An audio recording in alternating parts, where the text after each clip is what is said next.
Una de las doctrinas más prevalecientes en la iglesia es el concepto del rapto o arrebatamiento. Dos frases, dos palabras, las cuales se refieren a la misma terminología de un arrebatamiento, de un levantamiento de la iglesia cristiana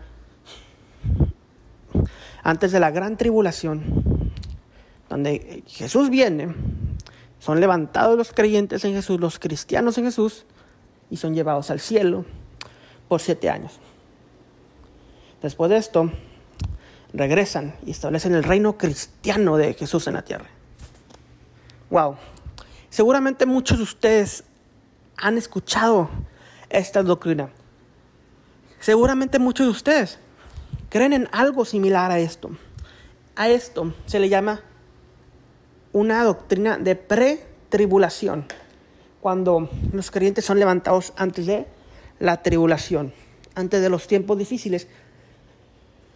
Y entiendo por qué las personas les gustaría creer esto. Es una esperanza de no sufrir, de no pasar por el sufrimiento, de no pasar por muerte, ni angustias, ni dolor. Pregúntenle esto a los cristianos en el Middle East, en el Medio Oriente. Aquellos los cuales son decapitados por el Estado Islámico, por los musulmanes, o los que pasan hambres en diferentes partes del mundo, los que son perseguidos por el Evangelio en diferentes partes del mundo. ¿Acaso ellos no están viviendo ya un tipo de tribulación?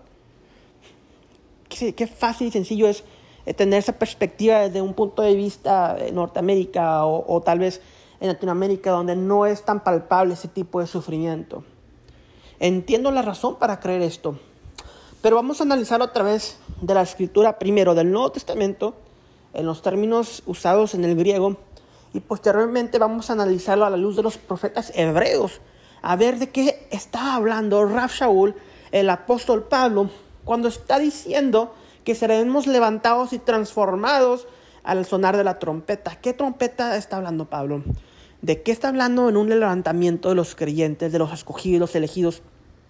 Vamos a analizar todo esto el día de hoy. Bezrat Hashem, con el favor del Eterno.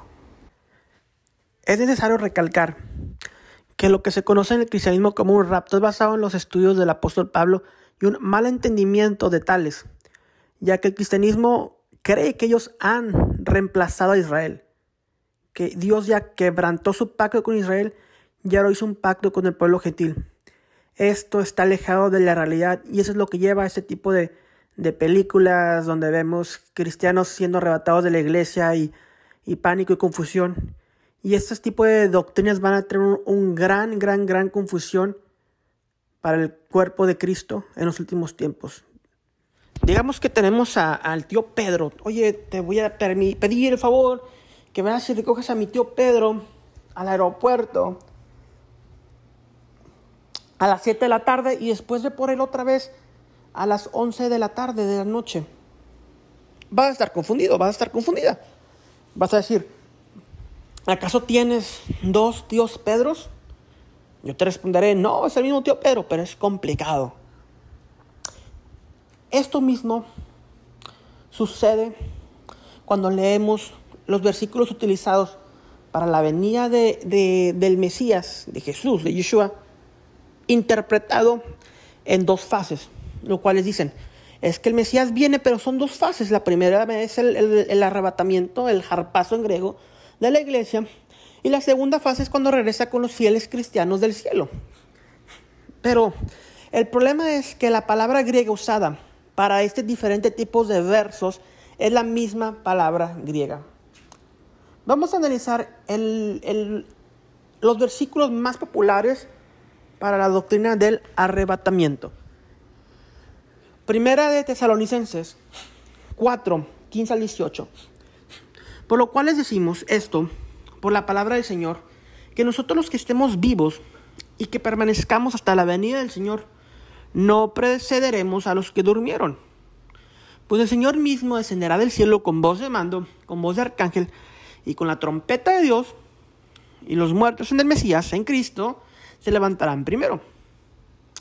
Entonces nosotros los que estemos vivos y que permanezcamos, seremos arrebatados juntamente con ellos en las nubes al encuentro del Señor en el aire, y así estaremos con el Señor por siempre. Por tanto, confórtense unos a los otros con estas palabras. Entonces, aquí claramente vemos uno de los pasajes favoritos para la doctrina del arrebatamiento o rapto, también conocido como rapto. En el versículo 15, Pablo dice: hasta la venida del Señor no precederemos a los que durmieron. Esa palabra venida es del griego tapousia, lo cual representa una llegada física y literal. La forma de entender esto es, esta palabra representa a un avión aterrizando, no a un avión volando en el cielo. Es la diferencia que vemos entre la palabra griega y la interpretación común que se le da dentro del cristianismo a este verso. Primera de Tesalonicenses 5:23. Y que el mismo Dios de paz lo santifique por completo, y que todo su ser, espíritu, alma y cuerpo sea preservado irreprensible para la venida del Señor Jesucristo. 2 de Tesalonicenses 2:1. Pero con respecto a la venida de nuestro Señor Jesucristo Yeshua, ya nuestra reunión con Él, les rogaremos, hermanos. Y continúa, ¿verdad? Venida, otra vez, la misma palabra griega, parousia. Segunda de Pedro 3:12 utiliza la misma palabra parousia. Vamos a ver qué dice Pedro. Esperando y apresurando la venida del día de Dios, en el cual los cielos serán destruidos por fuego y los elementos se fundirán con intenso calor. Otra vez Pedro hablando de la venida del Señor como algo, como un avión aterrizando. Entonces vemos que la misma palabra griega usada para cuando evidentemente es el juicio en 2 de Pedro 3:12, ya el juicio esperando apresurado a la venida del día de Dios, los cielos serán destruidos por fuego y los elementos se fundirán con intenso calor. Venida, parousia en griego, es la misma palabra que usa Pablo, la misma palabra que vemos de un avión aterrizando, no de un avión volando en los cielos. Si la segunda venida de Yeshua estaría compuesta de dos fases del rapto, arrebatamiento, para la primera fase, y la segunda fase para su segunda venida, como se le conoce dentro del cristianismo, el mismo Yeshua, el mismo Mesías, habrá causado una gran confusión al estar describiendo estos eventos con la misma palabra griega, parousia.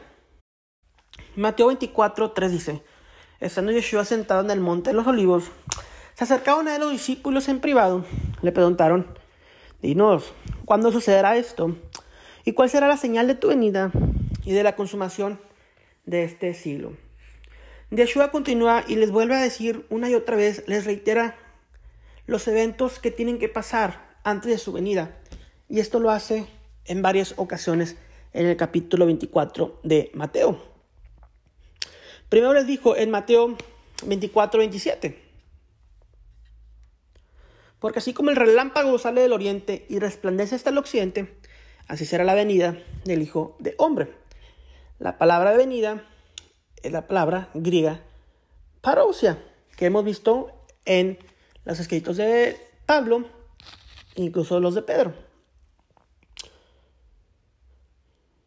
Después, en los versículos 37 al 39, Yeshua dice lo siguiente: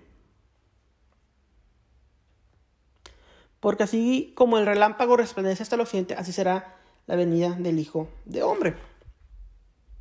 Donde esté el cadáver, ahí se juntarán los buitres. Pero inmediatamente después de la tribulación de esos días, el sol se oscurecerá, la luna no dará su luz, las estrellas caerán del cielo, y las potencias de los cielos serán sacudidas. Entonces aparecerá en el cielo la señal del Hijo de Hombre, y todas las tribus de la tierra harán duelo y verán al Hijo de Hombre, quien viene sobre las nubes del cielo con poder y gloria. Y él enviará a sus ángeles con una gran trompeta, y reunirán a sus escogidos de los cuatro vientos, desde un extremo de los cielos hasta el otro. De la higuera aprendan la parábola. Cuando su rama se ponía tierna y echa las hojas, saben que el verano se acerca. Así también ustedes, cuando vean todas estas cosas, sepan que el final está cerca. A las puertas, en verdad les digo, que no pasará esta generación hasta que todo esto suceda. El cielo y la tierra pasarán, pero mis palabras no pasarán. Pero de aquel día y la hora nadie sabe, ni siquiera los ángeles del cielo, ni el Hijo, sino el Padre. Porque como los días de Noé, así será la venida del Hijo del Hombre. Pues así como en aquellos días, antes del diluvio, estaban comiendo y bebiendo, casándose y dándose en matrimonio, hasta el día en que Noé entró en el arca y no comprendieron, hasta que vino el diluvio y se los llevó a todos. Así será la venida del Hijo del Hombre. Entonces estarán dos en el campo, uno será llevado y el otro será dejado. Dos mujeres estarán moliendo en el molino, una será llevada y la otra será dejada. En Mateo 24-27 vemos que Yeshua regresa como un relámpago que sale del oriente, algo visible ante todos. Pero después vemos que comúnmente se interpreta como los días de Noé, como un tipo de arrebatamiento, pero primero vino como un relámpago muy visible y después los creyentes son llevados en secreto, así como los días de Noé. Si esa es la interpretación que tienen, están totalmente equivocados, ya que los que son tomados de los días de Noé son los que son llevados a juicio, y los que son dejados en el arca son los que son preservados del juicio. Entonces, durante las escrituras de la Biblia hebrea, lo que se conoce más comúnmente como Viejo Testamento, sabemos que Israel es dispersado a las naciones una y otra vez. Sabemos que los profetas hablan de esto, pero también los profetas hablan de la reunión de los exiliados. Un ejemplo de esto es Ezequiel 36, 22, 28. No es por ustedes, casa de Israel, que voy a actuar, sino por mi santo nombre, que han profanado entre las naciones a donde fueron. Vindicaré la santidad de mi nombre, profanando entre las naciones, el que ustedes han profanado en medio de ellas. Entonces las naciones sabrán que yo soy el Señor. Declara el Señor Dios, cuando demuestre mi santidad entre ustedes a la vista de ellas. Porque los tomaré de las naciones, los recogeré de todas las tierras y los llevaré a su propia tierra. Entonces los rociaré con agua limpia y quedarán limpios de todas sus inmundicias y de todos sus ídolos los limpiaré. Además les daré un corazón nuevo y pondré un espíritu nuevo dentro de ustedes, quitaré de su carne el corazón de piedra y les daré un corazón de carne. Pondré dentro de ustedes mi espíritu y haré que anden en mis estatutos y que cumplan cuidadosamente mis ordenanzas. Habitarán en la tierra que di a sus padres y ustedes sean mi pueblo y yo les seré con Dios. Claramente vemos aquí la promesa de Dios de reunir a los exiliados del pueblo de Israel de regreso a la tierra, a los escogidos, al pueblo santo.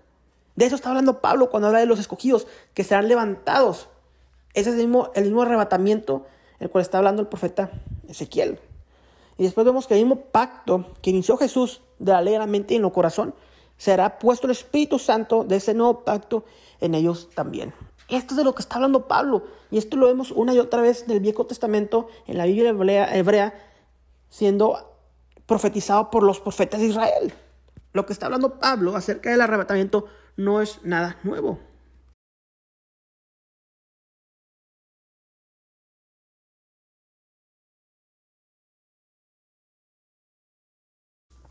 Por lo tanto, vemos que lo que se conoce como el rapto y la segunda venida en realidad es un mismo evento en el cual el Señor levanta a sus escogidos y establece el reino mesiánico.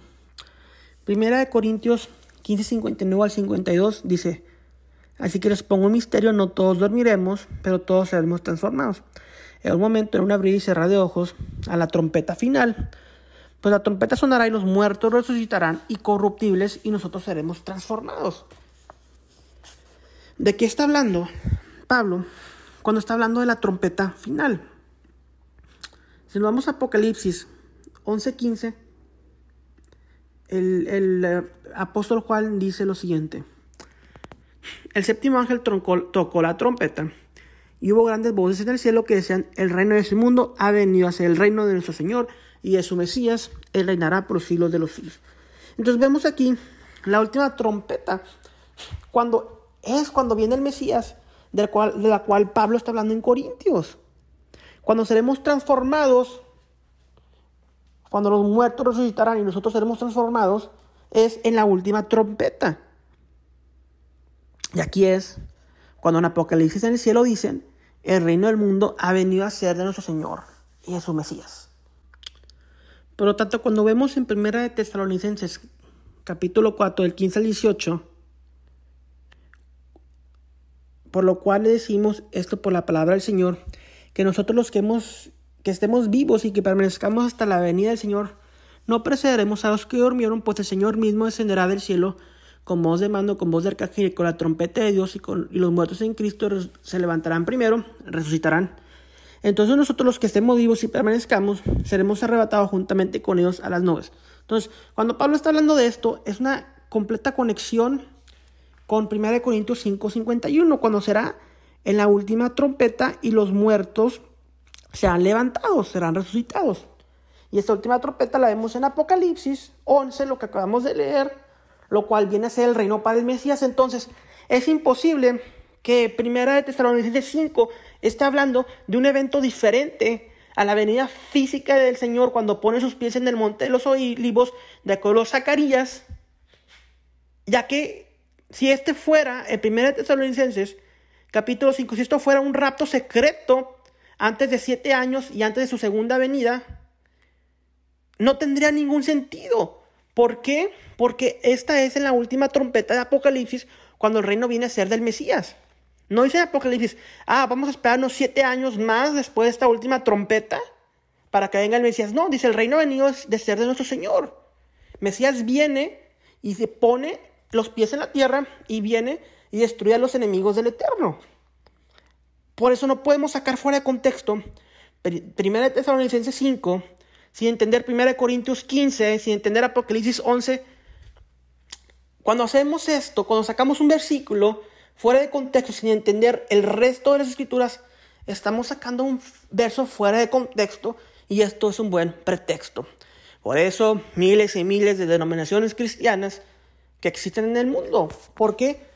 Porque no comprender las escrituras desde una perspectiva hebrea, desde una perspectiva judía en la cual fueron escritas, y ya ni siquiera eso, simplemente por no entender las escrituras de Génesis y Apocalipsis, por no dar un estudio congruente de toda la Biblia en general. Es un gravísimo, gravísimo problema. Cuando Yeshua asciende al cielo, en Hechos 1, los discípulos se quedaron viendo al cielo. Y en Hechos 1:11 dice lo siguiente: varones galileos, ¿por qué están mirando al cielo? Ese mismo Yeshua que ha sido tomado de ustedes al cielo, vendrá de la misma manera, tal como lo han visto ir al cielo. En Hechos 1:12, continuamos y dice: entonces los discípulos regresaron a Jerusalén desde el monte llamado de los Olivos. Entonces los discípulos se quedan viendo al cielo cuando Yeshua sube. Y le dicen los ángeles, de la misma forma en la cual ustedes lo vieron irse, regresará. Y es muy importante notar lo que dice el versículo 12, que ellos están en el monte de los olivos. Ellos se encuentran en el monte de los olivos cuando el Mesías se va. ¿Y qué vemos en Zacarías 14:4? Sus pies se posarán aquel día en el monte de los olivos que está enfrente de Jerusalén, y el monte de los olivos se hundirá por el medio, del oriente hasta el occidente, formando un enorme valle. Y una mitad del monte se apartará hacia el norte y la otra mitad hacia el sur. De la misma forma, como vemos en Hechos capítulo 1, que el Yeshua se va, asciende del cielo, asciende hacia el cielo desde el monte de los olivos, así vemos en Zacarías 14 que él regresará del cielo y pondrá sus pies en el monte de los olivos. Y esa es la palabra parousia que vemos en las epístolas de Pablo y el Nuevo Testamento.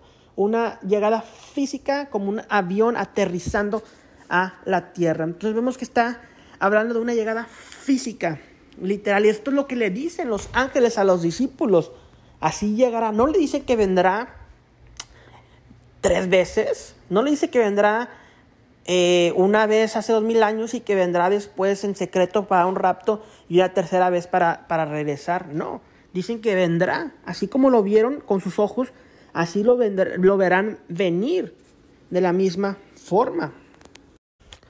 En conclusión, a luz del Nuevo Testamento en griego, a luz de los profetas bíblicos, de la Biblia hebrea, de lo que se conoce como Antiguo Testamento, a luz de las Escrituras, podemos concluir que lo que en el cristianismo se conoce como rapto y segunda venida en realidad es un mismo acontecimiento en el cual el Mesías desciende de los cielos, junta a Israel y junta a nosotros quienes somos injertados al pueblo de Israel, vence con su gloria y con su majestad a los enemigos de Dios y establece el reino mesiánico en Israel de la tierra. Esto es la reunión de los exiliados de Israel, lo que se conoce como el rapto en el cristianismo. Bendiciones.